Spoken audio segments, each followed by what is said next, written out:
Welcome online biology revision class for 12th class student. So this class is dedicated 12th class Hindi medium student. बच्चों, आपके paper में revision के तौर पर मैंने सिलेबस दिया है रिप्रोडक्शन. ओके बेटा, रिप्रोडक्शन की पूरी यूनिट आपको अच्छे से कवर अप करनी है. ठीक है. सो बेसिकली रिप्रोडक्शन, ठीक, कौन कौन सा, एक तो आपको पुष्पीय पौधों में जनन. ठीक है बेटा, ठीक, पुष्पीय पौधों में जनन. ठीक है. तो दोनों टाइप का आप पढ़ोगे, यानी आपको अगर हम पूरा बहुत अच्छे से बताएं तो आप लैंगिक जनन, जहां पे दोनों ही मेल और फीमेल प्रेजेंट हो. ठीक है, इस तरीके का. ठीक है. और अलैंगिक जनन,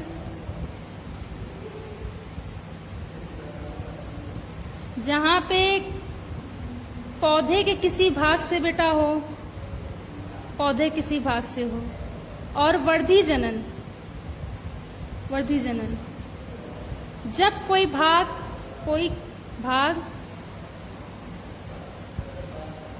टूट जाए और नया वहां पे नया भाग विकसित हो. ठीक है. ये पुष्पीय पौधों में जनन है. ठीक है. ये आपको अच्छे से मतलब चीजें पता होनी चाहिए. हमने आपको एक शॉर्ट रिव्यू में एक बता दिया कि इस तरीके से होता है. फिर आपको क्या करना है, फिर एक ये हो गया. फिर दूसरा आपको भाई बताना है कि जीवों में जनन कैसे होता है. जीवों में जनन, भाई जीवों में जनन कैसे होता है तो देखिए, ह्यूमन में आपको पढ़ना है. मानव का जनन सब लोग जानते हैं कैसे होता है. ठीक है. Male female gametophyte. ठीक है. फर्टिलाइजेशन का प्रोसेस होगा. ठीक, फर्टिलाइजेशन यानी निषेचन का प्रोसेस हुआ बेटा, जाइगोट बना. ठीक. जाइगोट के बाद क्या बनता है, एम्ब्रियो का फॉर्मेशन हुआ. ठीक बेटा. अब एम्ब्रियो के फॉर्मेशन के बाद, ठीक है, इसकी different stages, morula, blastula, gastrula, blastomere. Okay. Then वो डेवलपमेंट करेगा और डेवलपमेंट करने के बाद मेल या फीमेल में से किसी एक में डेवलप होगा. ठीक है. ये पूरा मैंने आपको ओवरव्यू बता दिया. ठीक है. इससे कई सारे एमसीक्यू क्वेश्चन बनते हैं. उसे आप लोगों को मान लीजिए फर्टिलाइजेशन के बाद क्या बनेगा, जाइगोट, है ना, ये पता होना चाहिए. एक बात और याद रखेंगे, ये जो देख रहे हैं ना, ये क्या है, आगुणित है. ये बहुत क्वेश्चन पूछा जाता है. आगुणित है यानी मेल और फीमेल क्या है, हैप्लॉइड है. ठीक. अब जैसे ही फर्टिलाइजेशन हुआ, फर्टिलाइजेशन से ऐसे अगर हम बना दें तो फर्टिलाइजेशन के बाद जितना भी होगा वो डिप्लॉयड होंगे. ये हमने आपको बताया था. कहाँ तक डिप्लॉयड होंगे, यहाँ तक. ये पूरा सब डिप्लॉयड चल रहा है. ये पूरा सारा बेटा डिप्लॉयड चल रहा है. डिप्लॉयड का मतलब समझते हैं, द्विगुणित. ये भी द्विगुणित है. इतने सारे कैरेक्टर द्विगुणित है. जब मैंने पढ़ाया था आप लोगों को तब भी बताया था, और एक दिन हमने इसका क्विक रिवीजन क्लास चली थी तब भी बताया था कि ये डिप्लॉयड और हैप्लॉयड से बहुत क्वेश्चन आते हैं. तो आप हमेशा याद रखो, फर्टिलाइजेशन के बाद जितने भी स्ट्रक्चर मिलेंगे वो डिप्लॉयड होंगे, और डेवलपमेंट के बाद जो भी बनेगा वो क्या होगा, आगुणित होगा. इतनी बात आपको याद रखनी है. ठीक है. इतनी बात आपको याद रखनी है. ठीक. आपसे जैसे भ्रूणपोष होता है, मान लीजिए भ्रूणपोष, एम्ब्रियो सैक जिसे बोलते हैं ना. ठीक. ये जैसे होता है ट्रिपल फ्यूजन का एग्जाम्पल होता है. ट्रिपल फ्यूजन का 3N यानी ट्रिपल फ्यूजन का एग्जाम्पल होता है. इसे आपको बात अच्छे से समझनी है. ठीक है, कि ट्रिपल फ्यूजन का एग्जाम्पल क्या होता है, भ्रूणपोष होता है. ठीक है, इसे आप लोग याद रखेंगे. ठीक. अच्छा, डबल फ्यूजन का मान लीजिए पूछ लिए कि डबल फ्यूजन, तो डबल फ्यूजन जिसे हम लोग बोलते हैं द्विसंयोजन। ठीक है, इसका हम युग्मनज कह सकते हैं, युग्मनज एग्जाम्पल होता है। ठीक, इसे आप लोग अच्छे से याद रखोगे। ठीक, अब अलग अलग प्रकार के जितने, जैसे मान लीजिए कि आपसे बहुत सारी चीजें ऐसे भी पूछी जा सकती। असत्य फल, असत्य फल तो बिना निषेचन के बेटा असत्य, बिना निषेचन के बीज या फल निर्माण होना, फल निर्माण होना। अनिषेक फलन का अनिषेक फलन कहलाता है, अनिषेक फलन कहलाता है। इसी के फलस्वरूप बेटा, इसी के फलस्वरूप क्या बनता है? असत्य फल बनता है। अब मान लीजिए कि असत्य फल के एग्जाम्पल भी आपको पता होने चाहिए, जैसे कि सेब हो गया, केला हो गया, संतरा हो गया। ठीक है, ये सारे इसके एग्जाम्पल होते हैं, ये आप याद रखेंगे। एक चीज मैं और बताना चाहती हूँ, जैसे मान लीजिए नारियल का जो रेशा होता है बेटा, नारियल का जो रेशा होता है वो मध्य फल भित्ति से बनता है, मध्य फल भित्ति से बनता है। ठीक है, किससे बनता है बेटा? मध्य फल भित्ति से। ये बात आपको पता होनी चाहिए। ऐसे मान लीजिए जितने हार्मोन हैं, ठीक है, हार्मोन के फंक्शन पता होने चाहिए। ठीक है, एस्ट्रोजन फीमेल में होता है, ठीक, एंड्रोजन मेल में होता है। ठीक है, ये बात याद रखोगे। एस्ट्रोजन किस में होता है?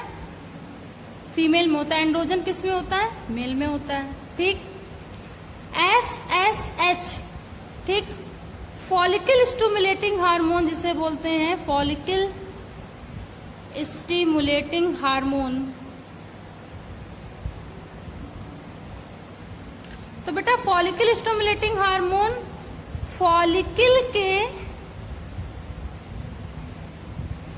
के डेवलपमेंट के लिए या विकास के लिए काम करता है। ठीक, अच्छा, इस फॉलिकल का अगर ये ग्राफ में बढ़ जाए, अगर ये फॉलिकल ग्राफ में बढ़ जाए तो इसे ग्राफियन फॉलिकल बोलते हैं। ठीक है, ग्राफियन फॉलिकल बोलते हैं। ठीक, इसे क्या बोलते हैं बेटा? ग्राफियन फॉलिकल बोलते हैं। ठीक, ऑक्सीटोसिन जो होता है वो किसी भी शिशु के जन्म के समय, ठीक, प्रसव के समय, ठीक, एक फीमेल से सेक्रीट होता है। तो ये बहुत पूछे जाने वाले प्रश्न होते हैं और सबसे ज्यादा इसे पता होना चाहिए कि ऑक्सीटोसिन का फंक्शन क्या है। ठीक, तो ये बात अभी आपको एक रिव्यू देती है और पता होनी चाहिए। ठीक, फीमेल रिप्रोडक्टिव ऑर्गन से अगर मैं बात करूं, फीमेल रिप्रोडक्टिव ऑर्गन जो होता है बेटा वो होता है क्या? टेस्टिस। ठीक है, ऐसे सॉरी, मेल रिप्रोडक्टिव ऑर्गन क्या होता है? टेस्टिस होता है। फीमेल रिप्रोडक्टिव ऑर्गन जो होता है बेटा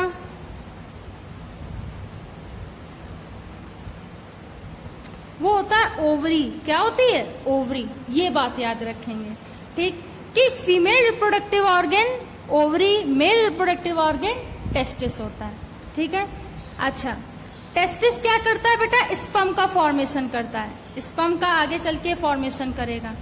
टेस्टिस के फॉर्मेशन के लिए एक हार्मोन होता है, टेस्टिस के फॉर्मेशन के लिए एक टेस्टोस्टेरॉन हार्मोन होता है। ठीक है, टेस्टोस्टेरॉन हार्मोन किसका फॉर्मेशन करेगा? टेस्टिस का। टेस्टिस किसका फॉर्मेशन करेगा? स्पर्म का। तो इतनी बातें आपको पता होनी चाहिए। उसके बाद आपको ये भी नॉलेज होना चाहिए, जैसे जनन स्वास्थ्य से बहुत सारे क्वेश्चन आते हैं ना। देखिए, इसका अगर हम लोग रिव्यू देखें एक छोटा सा, तो उस रिव्यू में सबसे पहले आपको जनसंख्या नियंत्रण के पॉइंट्स पता होने चाहिए कि भाई जनसंख्या नियंत्रण के क्या क्या पॉइंट्स हैं। ठीक है, सबसे बड़ा एजुकेशन या शिक्षा पॉइंट है। ठीक है, ये पता होना चाहिए।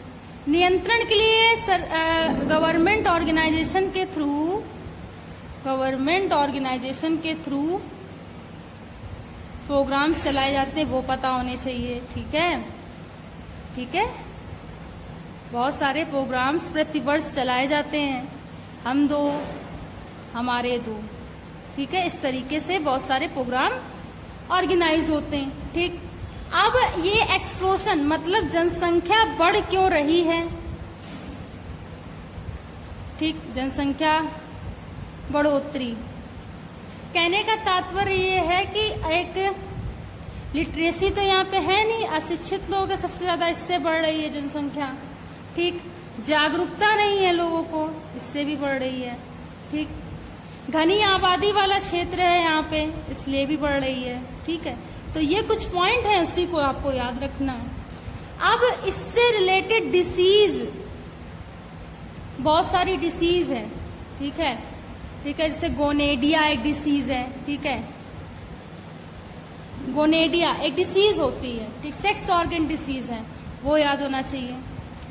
एड्स के बारे में पूरी इंफॉर्मेशन होनी चाहिए, इसका फुल फॉर्म क्या है। ठीक है,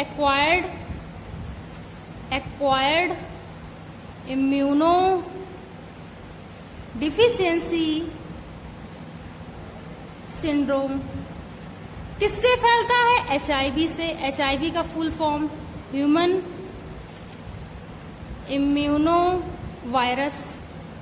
ठीक, अब ये कैसा वायरस है HIV? कभी कभी ये भी क्वेश्चन बहुत बेटा पूछा जाता है। रेट्रोवायरस कैसा है? रेट्रोवायरस। स्ट्रक्चर कैसा होता है?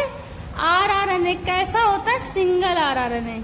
कैसा होता है? Single RNA। इसको हम लोग सिंगल SNRNA भी बोल सकते हैं। क्या बोल सकते हैं? SNRNA भी बोल सकते हैं। ठीक, एड्स दिवस कब मनाया जाता है? 1 दिसंबर को मनाया जाता है, ये भी पता होना चाहिए। ठीक, ये बात आप लोगों को पता होनी चाहिए। ठीक, और मैं आपसे यही कहूंगी कि बाकी आप इसकी थ्योरी को और अच्छे तरीके से समझिए, इसके थ्योरी को, इसके कंटेंट को अच्छे से समझिए, तो आप और अच्छा से कर पाएंगे। ये मेरी तरफ से थोड़ा रिव्यू था, एक रिवीजन क्लास के तौर पर। आई होप ये क्लास आपको समझ में आई होगी। Thanks to all student to watch this.